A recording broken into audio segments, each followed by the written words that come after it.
Terima kasih masih bersama kami. Pemirsa, KPK tetapkan Bupati Pati Sudewo tersangka kasus jual beli jabatan. Penetapan tersangka Sudewo bersama 3 orang lain usai terjaring operasi tangkap tangan.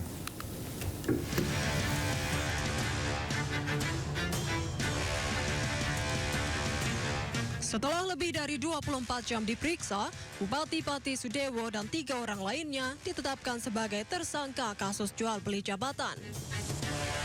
Para tersangka akan ditahan selama 20 hari ke depan di rutan cabang KPK Gedung Merah Putih. KPK juga menyita uang sebesar 2,6 miliar rupiah sebagai barang bukti. Tim KPK juga turut mengamankan sejumlah barang bukti berupa uang tunai senilai 2,6 miliar yang diamankan dari penguasaan JAN, Jion, Yon, dan SDW. Kemudian setelah ditemukan kecukupan alat bukti, Komisi Pemberantasan Korupsi menetapkan 4 orang tersangka sebagai berikut. SDW, Bupati Pati periode 2025-2030. YON, Kades Karangrowo Kecamatan Jakenan. Jion, Kades Arumanis Kecamatan Jaken. Dan JAN, Kades Sukorukun Kecamatan Jaken. Selasa pagi, Bupati Pati Sudewo tiba di KPK usai terjaring operasi tangkap tangan yang dilakukan di Jawa Tengah. Selain Sudewo, ada 15 orang lain yang ikut diamankan.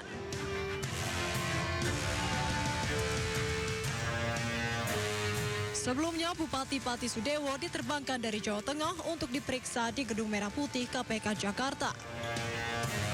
Setibanya di Bandara Suta, Sudewo menyatakan akan menyampaikan apa adanya dan tidak akan berbohong ke KPK.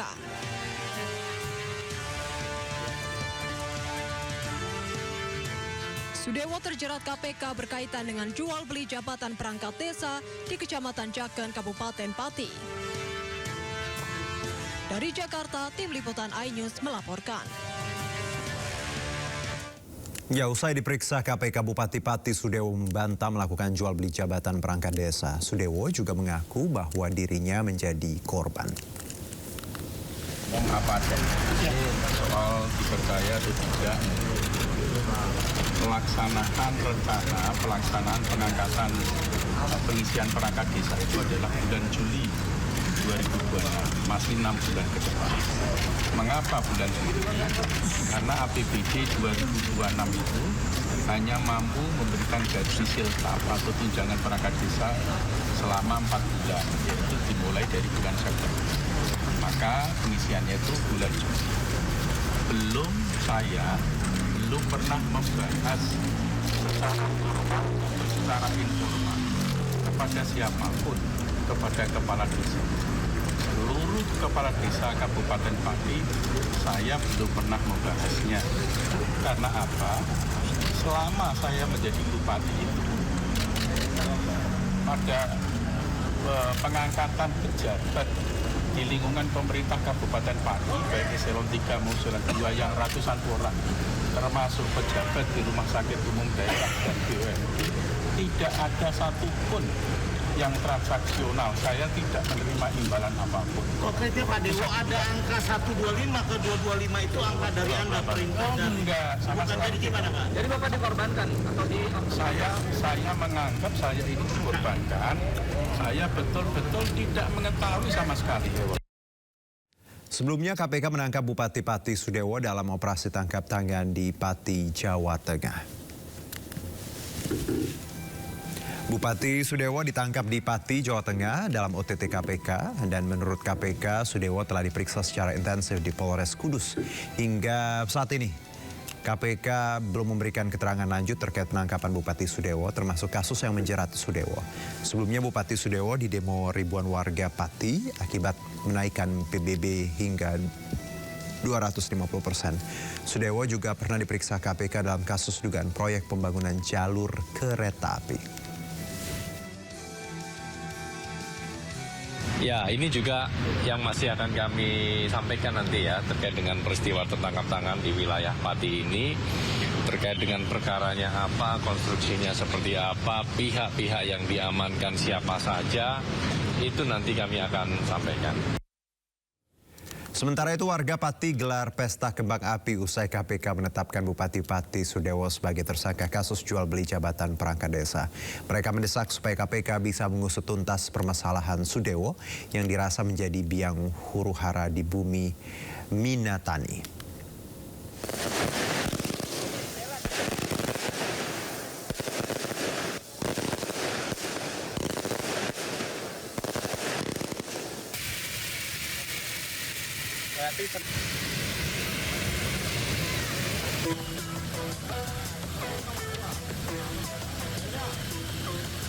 Kasus operasi tangkap tangan yang dilakukan oleh KPK kepada Bupati Pati Sudewo mendapat perhatian dan dukungan dari masyarakat Pati yang tergabung dalam Aliansi Masyarakat Pati Bersatu atau APMPB.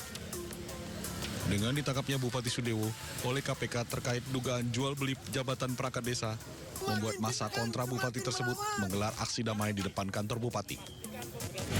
Aliansi Masyarakat Pati Bersatu AMPB memandang operasi tangkap tangan terhadap Bupati Pati Sudewo sebagai bagian dari proses panjang pengawalan publik atas dugaan praktek korupsi di Kabupaten Pati.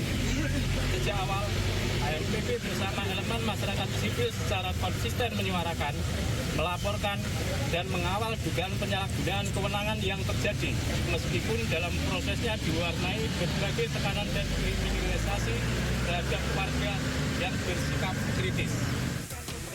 Dengan membawa berbagai spanduk, mereka berorasi supaya KPK tidak lagi masuk angin dan kembali membebaskan Bupati Sudewo. Masa juga meminta KPK bisa bekerja secara profesional dan transparan, serta menindak semua orang yang terlibat dalam dugaan tindak pidana tersebut. Dari Pati, Jawa Tengah, Vindi Agil, iNews melaporkan. Mensesnek Republik Indonesia sekaligus Wakil Ketua Umum DPP Partai Gerindra, Prasetyo Hadi, prihatin setelah KPK menangkap dua kepala daerah yakni Wali Kota Madiun, Maidi dan Bupati Pati Sudewo. Ia mengingatkan komitmen tegas Presiden Prabowo dalam memberantas korupsi kepada seluruh jajaran. Oke, pertama tentunya kita prihatin ya, kembali terjadi operasi tangkap tangan dilakukan kepala daerah dan betul-betul masalah korupsi ini menjadi sesuatu yang kerjaan rumah yang sangat besar ini bersama-sama kita perangi. Berkali-kali juga dalam berbagai forum Bapak Presiden terus mengingatkan hal tersebut. Ya, tak hanya Bupati Pati, Wali Kota Madiun dan sejumlah pejabat di lingkungan pemerintah Kota Madiun juga terjaring OTT KPK.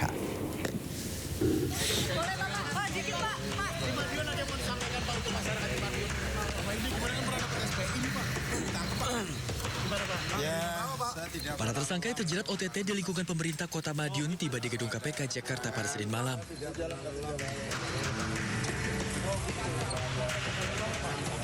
Sejumlah pejabat yang terkena OTT antara lain Wali Kota Madiun, Sekda Kota Madiun, hingga Dinas PUPR. Para tersangka terjaring operasi tangkap tangan KPK, diduga terkait dengan dana CSR dan fee proyek pembangunan Kota Madiun. Confirm hari ini ada kegiatan penyelidikan tertutup, tim mengamankan sejumlah 15 orang di wilayah Madiun, Jawa Timur. 9 orang diantaranya malam ini akan dibawa ke Jakarta untuk kemudian dilakukan pemeriksaan secara intensif.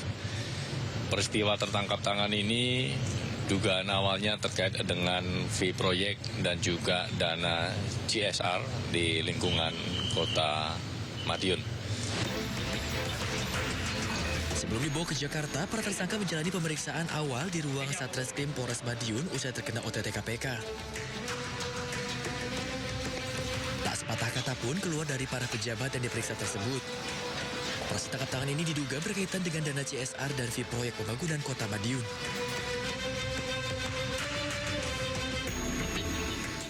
KPK kembali melakukan operasi tangkap tangan yakni terhadap Bupati Pati Sudewo di Pati, Jawa Tengah dan Wali Kota Madiun dan sejumlah pejabat lingkungan pemerintahan Kota Madiun sebelumnya di tahun 2025 lalu. KPK juga telah melakukan OTT terhadap Bupati Lampung Tengah dan Gubernur Riau.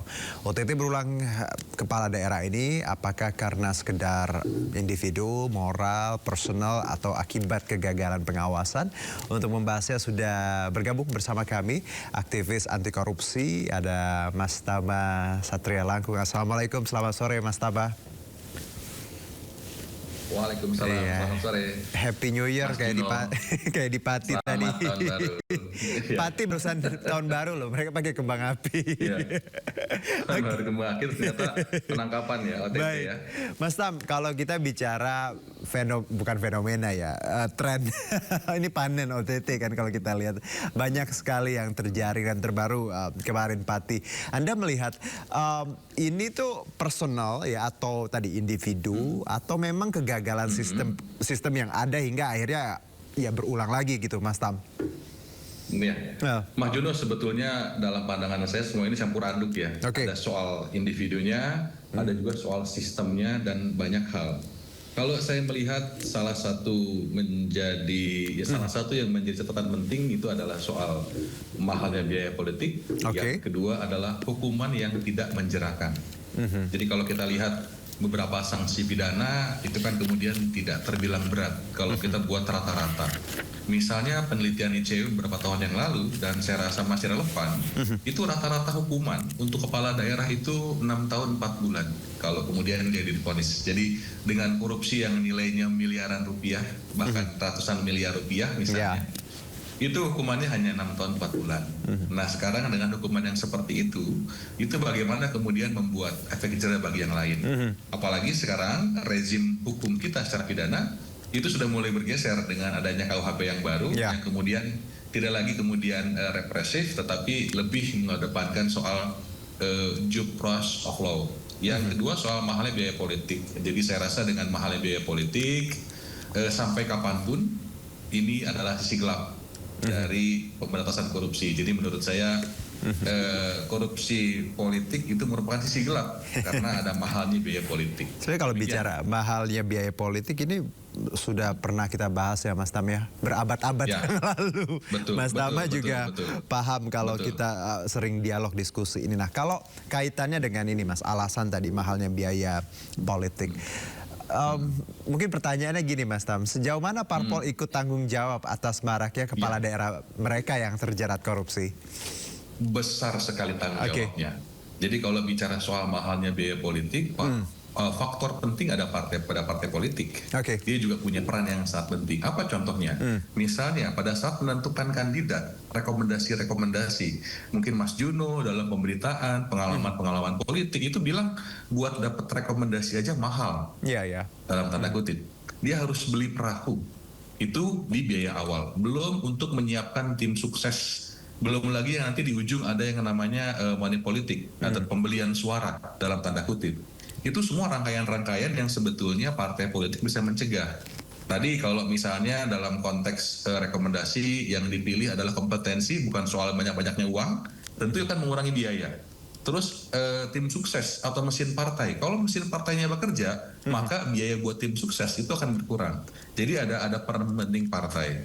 Tapi Mas Juno tidak hanya soal partai, publik juga tanggung jawab. Sepanjang publik masih suka yang namanya serangan fajar, sepanjang itu pula KPK tidak akan berhenti menangkap koruptor kepala daerah, begitu Mas Juno. Jadi biasanya mereka yang tadi korupsi ini ya Mas Tam, karena mereka udah keluar banyak modal dan ingin balik modal, seperti itu. Betul.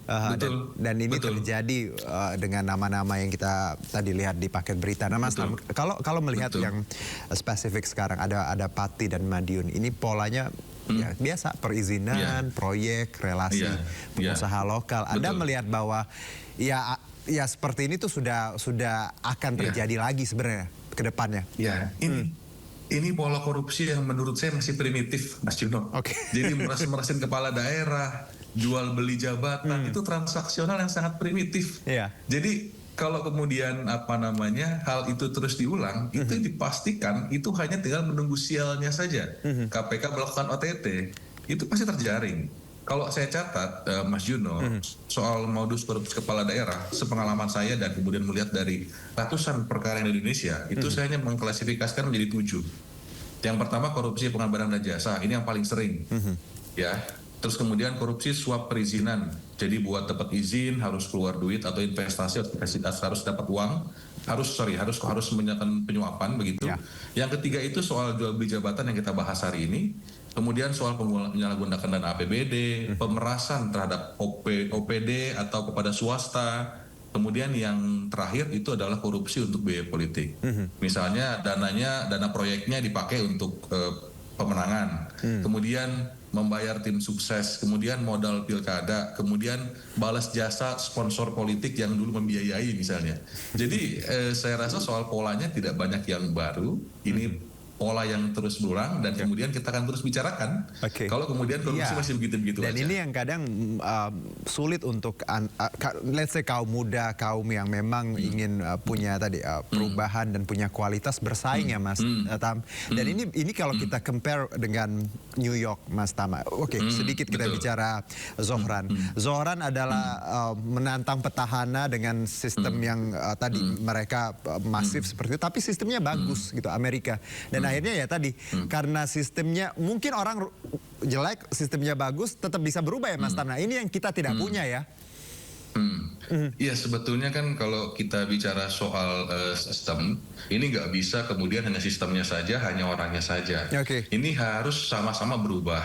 Yang saya sampaikan tadi, orang-orang di New York sana itu sudah masyarakat yang menurut saya sudah maju. Pemikiran mereka sudah ke depan. Kalau hari ini pemilih kita itu dasar pencoblosannya masih asal-asalan, itu yang pertama.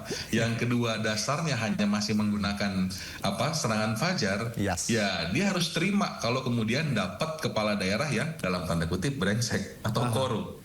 Jadi ini sebetulnya yang punya andil paling besar adalah masyarakat. Betul. Kalau dia pilih dan sudah maju pemikirannya seperti di New York sana misalnya, saya yakin ada banyak zoran-zoran di Indonesia yang akan lahir dalam waktu dekat. Itu yang sempat juga saya baca dan saya dengar Mas Tam. Bagaimana sebenarnya New York punya sistem yang bagus sekali sehingga apapun yang dilakukan di sana cukup fair gitu. Ketika punya niat andil seperti itu dan walaupun melawan petahana itu sangat possible, sangat mungkin. Gitu. Nah, berbeda kalau di Indo. Nah, kalau bicara sebelum kita lanjutkan Mas Tam, ini saya mau ajak pemirsa dan juga Mas Tama melihat beberapa kontroversi dari Bupati Sudewo yang baru saja kita bahas tadi tertangkap OTT. Kita lihat berikut. Pemeriksaan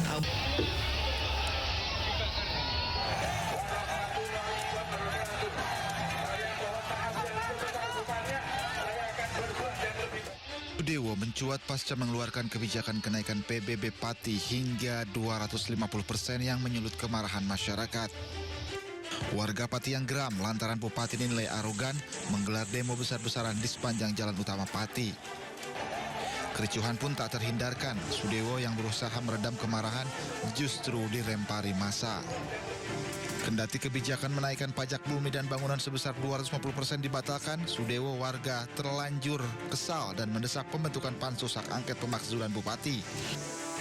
Selain kebijakan yang sempat menuai kontroversi, Bupati Sudewo juga beberapa kali diperiksa KPK terkait dugaan korupsi pembangunan dan pemeliharaan jalur kereta api di Jawa Tengah pada Direktorat Jenderal Perkeretaapian Kemenhub tahun 2019-2022. Sudewo diduga menerima aliran dana dari pembangunan jalur kereta api saat masih menjabat anggota DPR RI.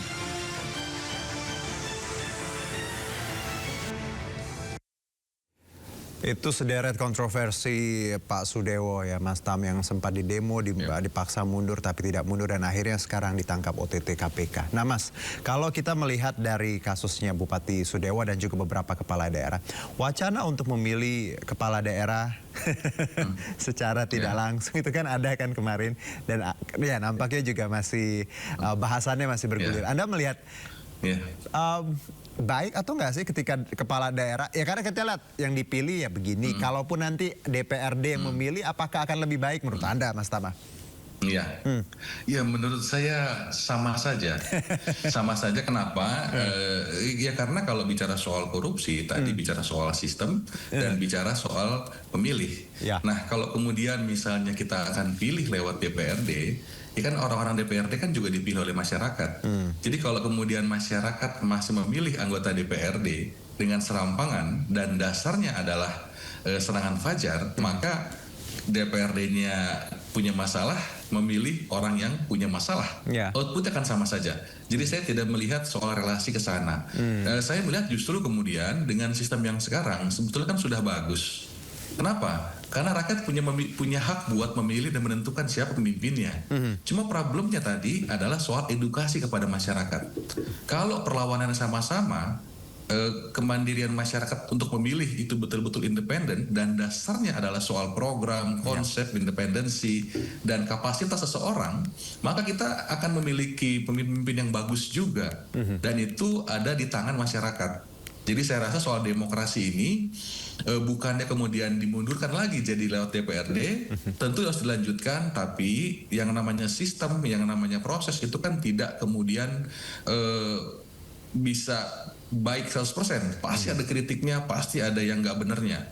Maka dari itu sebetulnya kita evaluasi menyeluruh, bukan kemudian mundur lagi kembali dipilih oleh DPRD.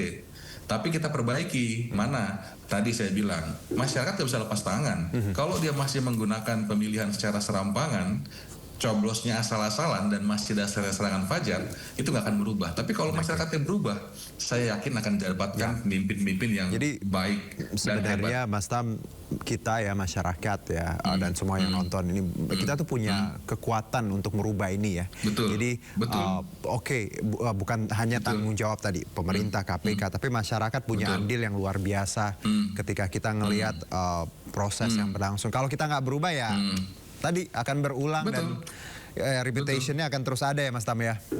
Betul. Karena saya melihat kalau kemudian pemilihannya dasarnya adalah rekam jejak, saya yakin ini akan bisa diminimalisir. Misalnya ada kemudian pemimpin yang sangat kontroversi, gak sejalan sama masyarakat, kenapa harus didukung? Coret. Ada mantan terpidana korupsi, mencalonkan diri lagi, coret. Jadi sebetulnya kalau masyarakat punya ketegasan melawan orang-orang yang nggak pernah berpihak sama masyarakat, saya percaya akan dapatkan pemimpin yang bagus-bagus. Dan saya rasa di Indonesia itu juga nggak kurang-kurang, ada banyak juga orang-orang yang kemudian kepala daerah yang bagus-bagus. Saya yakin Mas Juno juga tahu ya, kita punya kepala daerah yang bagus-bagus ya, dari mulai gubernur sampai bupati wali kota. Jadi memang produk dari pemilihan langsung ini juga saya rasa banyak positifnya. Kalau kata anak sekarang tuh YTTA Mas Tam, yang tahu-tahu aja. Yang tahu-tahu aja. Mas Tam, satu mungkin. Tadi kan kita sudah bicara cost ya dan juga sistem bagaimana supaya masyarakat punya andil hukuman nih. Ini kita ke poin hukuman. Ada KUHP yang baru yang tadi KPK tidak lagi menunjukkan muka koruptor di preskon. Terus ada beberapa tadi hukuman yang Anda soroti bahwa terlalu gampang 6 tahun. Anda melihat bagaimana hukuman ini korelasinya dengan kejeraan ya, agar orang-orang atau oknum-oknum seperti ini tidak berpikir dua kali lah untuk melakukan hal-hal yang salah ini. Saya rasa harus ada reorientasi Mas Juno dalam pemberantasan korupsi. Kenapa? Karena saya melihat jurang yang sangat besar antara KUHP yang sekarang dengan kasus-kasus korupsi. Jadi saya sangat setuju yang namanya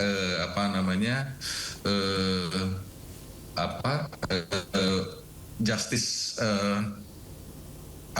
jadi dalam konteks ini lebih mengedepankan yang namanya hukuman yang kemudian tidak pidana. Jadi pidana itu adalah ujung, ultimum remedium dia. Tapi dalam pemberantasan korupsi saya nggak setuju. Dia harus berat. Karena apa? Dampaknya berlipat-lipat. Kalau dalam KUHP kan banyak yang jadi korban masyarakat biasa, masyarakat yang kemudian butuh edukasi. Tapi kalau korupsi itu white collar crime, kejahatan luar biasa. Maka hukumannya tidak bisa disamakan dengan kejahatan-kejahatan yang kita anggap biasa. Nah hari ini beberapa pasal-pasal korupsi, misalnya seperti suap penyuap, gratifikasi, itu sudah masuk Mas Juno dalam KUHP. Nah jadi korupsi yang tadinya undang-undang tersendiri, kejahatan yang kita anggap luar biasa, dia menjadi kejahatan biasa pada hari ini. Maka dari itu, saya sangat mendukung pemerintah bersama dengan DPR merevisi undang-undang tindak pidana korupsi.